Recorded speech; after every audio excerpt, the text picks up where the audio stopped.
ஏற்படுகிற அந்த கடல் அரிப்புனால மண் அரிப்புனால ஏற்பட்டிருக்கின்ற விளைவுகளை பார்த்து கொண்டிருக்கீங்க. இந்த பனைமரம் நல்ல அருமையாக வளர்ந்திருக்கிற பனைமரம். ஆனால் இப்போ கிட்டத்தட்ட ஒரு 6 அடிக்கு கடல் அரிப்பு ஏற்பட்டிருக்குது. நான் நிற்கிற இடத்துக்கு நீங்கள் பார்த்தீங்க அப்படின்னா என்னுடைய உயரத்திற்கு ஈக்குவலாக இந்த கடல் அரிப்பு ஏற்பட்டிருக்கிறது. அதனால இப்போ பனைமரங்கள்லாம் சரிந்து கிடைக்கிறது. இன்னும் ஒரு வாரத்திற்குள்ளாக இப்படி இருக்கின்ற பனைமரங்களும் விழக்கூடிய ஒரு அபாயம் இருக்கின்றது. இந்த பனைமரம் இந்த குலசேகரப்பட்டினத்தினுடைய கடற்கரை ஓரங்கள் எங்குமே இருக்கிறது பார்க்க முடியும். அதனால இந்த நிலைமை நீடிக்கும் அப்படின்னா இன்னும் கொஞ்ச நாள்ல குலசேகரப்பட்டினம் கடற்கரையில் இருக்கின்ற பனைமரங்கள் எல்லாம் அழிந்து போகக்கூடிய சூழ்நிலை ஏற்படும். அதனால பொதுமக்கள் அதை கவனத்தில் கொள்ளணும்.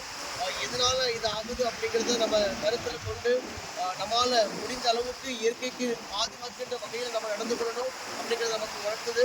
அரசாங்கமும் இதற்கு ஒரு தக்க நடவடிக்கை எடுத்து சீக்கிரமாக இந்த பனைமரங்கள் விழுவதற்கு முன்பதாக இந்த பகுதியில் கடல் அரிப்பை தடுப்பதற்கான வழிவகைகளை எடுக்கணும். அப்போதான் நம்முடைய இளைய தலைமுறையினருக்கு நம்ம இந்த உலகத்தை பாதுகாப்பாக கொடுக்க முடியும். நன்றி.